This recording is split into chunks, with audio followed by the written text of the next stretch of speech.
وہ موت اگر سمجھیے کہ تم سے لڑائی لڑتے ہوئے آنی ہے تو تم سے لڑائی لڑتے ہوئے موت آئے گی، کیونکہ مشتاق ملک کی دعائیں یہ ہوتی ہے کہ اے اللہ بستر پہ موت نہ دے، شہادت کی موت دے، شہادت کی موت عطا کر۔ تو موت سے بھی ڈرنے والا نہیں ہوں میں اللہ پر اور محمد رسول اللہ پر ایمان رکھتا ہوں۔ روکتے ہیں بھارتیہ جنتا پارٹی کے، آج بڑی بڑی باتیں کی جاتی ہیں اسمبلی میں، ٹھیک ہے آپ کے پاس طاقت ہوگی، آپ کے پاس سمجھیے کہ حکومت کی طاقت ہوگی، لیکن ہمارے پاس اللہ کی قوت اور اللہ کی طاقت ہمارے ساتھ ہے، تو ہم مقابلہ نہیں کر سکتے ہمارے فکر کے آگے، تو ہم مقابلہ دولت ہوگی تمہارے پاس، لیکن اسلام دولت کی بنیاد پر ترقی نہیں حاصل کرا۔ بدر کے میدان میں 313 بھوکے اور پیاسے تھے، ابو جہل اور ابو لہب اتبا شیبہ کے پاس دولت کے انبار تھے، لیکن اللہ نے نصرت ان بھوکوں اور ان پیاسوں کو سمجھیے کہ عطا کی۔ یہ بھوکے اور پیاسے سرخرو ہو کر سمجھیے کہ دنیا کے سامنے آئے۔ ہم نہیں ڈرتے آپ سے، آپ دولت سے ڈراتے۔ آج کوئی آپ کی مخالفت کرتا ہے تو بلدیہ کو بھیجا دیتے ہیں، انکم ٹیکس والوں کو بھیجا دیتے ہیں، گھروں پہ قبضے کر لیتے ہیں۔ کوئی سمجھیے کہ صاحب گھر کی تعمیر کر رہا ہے تو اس سے سمجھیے کہ پیسے وصول کرتے ہیں، کوئی نل لے رہا ہے تو اس سے پیسے وصول کرتے ہیں۔ مسلمانوں بتلاؤ کہ یہ حیدرآباد میں صورتحال ہے کہ نہیں؟ ان کے دلال گلیوں میں پھرتے ہیں کہ نہیں پھرتے؟ یہ آپ پر پریشر ڈالتے ہیں کہ نہیں ڈالتے؟ مسلمان تاجر ڈرا ہوا ہے، مسلمان بلڈر آپ سے ڈرا ہوا ہے، مسلمان چھوٹے کاروبار کرنے والا آپ سے ڈرا ہوا ہے۔ آج ہر مسئلے پر آپ سمجھیے کہ صاحب ان سے پیسہ وصول کرتے۔ وقف کی زمینات کس کے قبضے میں؟ اگر آندھرا پردیش یا پھر تلنگانہ میں 7 سال سے جو وقف کی تباہی ہوئی اس کا ذمہ دار کون ہے؟ کوئی اور ایم ایل اے ہے؟ کوئی اور جماعتیں ہیں؟ یہ دلال ذمہ دار ہے۔ یہ سمجھیے کہ وقف کی جائیدادوں پر قبضے کیے ہوئے، میں لسٹ اگر گنانے لگوں تو بہت وقت ہو جائے۔ وقف کے سوداگر ہیں، یہ اللہ کی زمینوں پہ قبضے کرتے ہیں، یہ اللہ کی زمینوں کی تجارت کرتے ہیں، یہ وقف بورڈ کو تباہ برباد کیے۔ وقف پہ ٹی آر ایس حکومت چندر شیکھر راؤ نے تالا ڈال دیا۔ خدارا مسلمانوں ان سے پوچھو کہ وقف بورڈ پر تالا ڈالا گیا اور وقف بورڈ کے چیئرمین کو، وقف بورڈ کے اراکین کو اس سمجھیے کہ ریکارڈ روم میں کیا وقف بورڈ میں داخل ہونے کا پرمیشن نہیں دیا گیا۔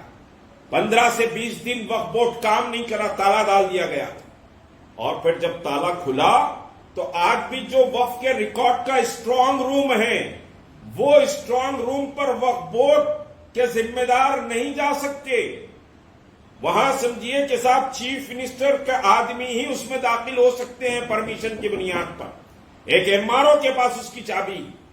وقف کی زمینیں ہماری، جائیدادیں ہمارے